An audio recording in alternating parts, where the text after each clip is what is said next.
Well, now I'm kind of embarrassed. I was going to spend 5 minutes dunking on the patriarchy, but Lauren beat me to the punch. So, I'll do my own thing. I'll talk about Bigfoot for a bit. We'll get back to that. So, hi everyone, I am Sam Porozok. This is my first time doing stand-up. Thank you. I love being laughed at. I hate sitting down. I thought I'd give it a try. And now that I've said that, you probably wish I didn't. But, thanks, Shelly. A little bit about myself. I'm from New Jersey. Yeah.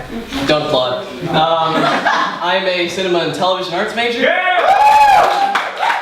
Oh, and I'm the guy wearing the red hat. Remember that, because it's my only distinguishing feature. It's okay, I know. Just this week, twice I was confused for the same person, by the same person, in a 30-second time span. So, I wear this red hat to distinguish myself from every other white guy at Elon. Yeah. Now, you guys know, like, Zach and Cody, they're always switching clothes, trick Mr. Mosby, pull some wacky pranks. I could do that with any other guy at Elon. In fact, you know that trick with the 3 cups and the ball underneath, and you mix it around, which one's the ball underneath? I could do that. I could pull Riley Bradford and Jonas on, and you get $5 if you tell me who's talking to you right now. You guys know how babies don't really have object permanence yet? Yeah. Well, sometimes I'll be walking and I'll see a mirror and I'll be like, Sam? Subway sandwich maker. Sam? Target billboard model. Sam? Guy who got waitlisted at an acapella party. Now, speaking of acapella, I have prepared a little ditty for you guys. That's right, it's a song. A little background. I have heard that there's a little craze called hand, foot, and mouth disease that's sweeping the nation college-wide. So I've prepared a little song. Oh, if you guys don't know hand, foot, and mouth disease, it's basically a disease children usually get because they don't wash their hands after they take a dump. And as a germaphobe, I thought it was my duty to tell you guys you should do that. So I have set lyrics to a little popular children's song. Let's see if it hits home. So it goes a little something like, hand, foot, and mouth, foot and mouth. Hand, foot, and mouth, foot and mouth. Wash your hands after you have wiped down towel to avoid hands, foot, and mouth. Thank you. Thank you. Please wash your hands. It's disgusting. Back to Bigfoot.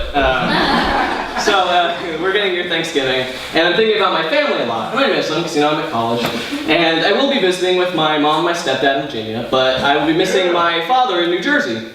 And one thing I think about when I think about my dad is he's always staying up until midnight watching like Ancient Aliens and finding Bigfoot.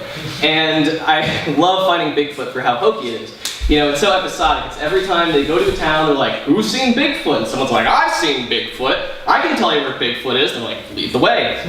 So they go, and they just so happen, they're like, we finally found Bigfoot, guys. He's right off camera. We cannot show you, but he's here. And then he escapes before they get the world's first shot of Bigfoot. And I'm kind of happy about that, because I'm a little nervous about what would happen if we found Bigfoot. I'm secretly worried that, what if his big feet aren't the most interesting thing about him? You know, what if we find Bigfoot and he's got like a shark for a head and he plays a mean saxophone?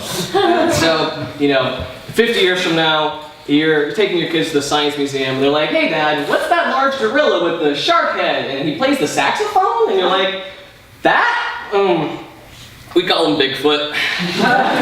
Why? He has a shark for a head and you call him Bigfoot? He's not even that big compared to the rest of his body. You're like, weird. It was a different time. So, to cap off my first stand-up, I will regale you with a story that happened to me a few nights ago. I was leaving Global at 2 a.m. Why were you at Global at 2 a.m.? I'll never tell. Okay, it was a platonic conversation about our hopes and dreams. Moving on. I'm leaving Global at 2 a.m. and I hear screaming in the distance. It's not as bad as you think. I see 2 dudes fighting really far away. I'm like, maybe it's one of those like 2 a.m. friend roughhousing tussles. It wasn't. I get closer, I'm like, hey guys, what's the problem? And it's these two frat bros, obviously, and they are they're going at it. They are beating the tar out of each other. One's in his underwear, one's covered in mud. It's pretty crazy. So I do what any self-respecting citizen would do. I call campus police, and while I'm waiting, one of them just yells, I loved you like a brother! I love you like a brother! And he just goes back inside. Like it was nothing! And that thought plagues me. What could he have done to the other guy?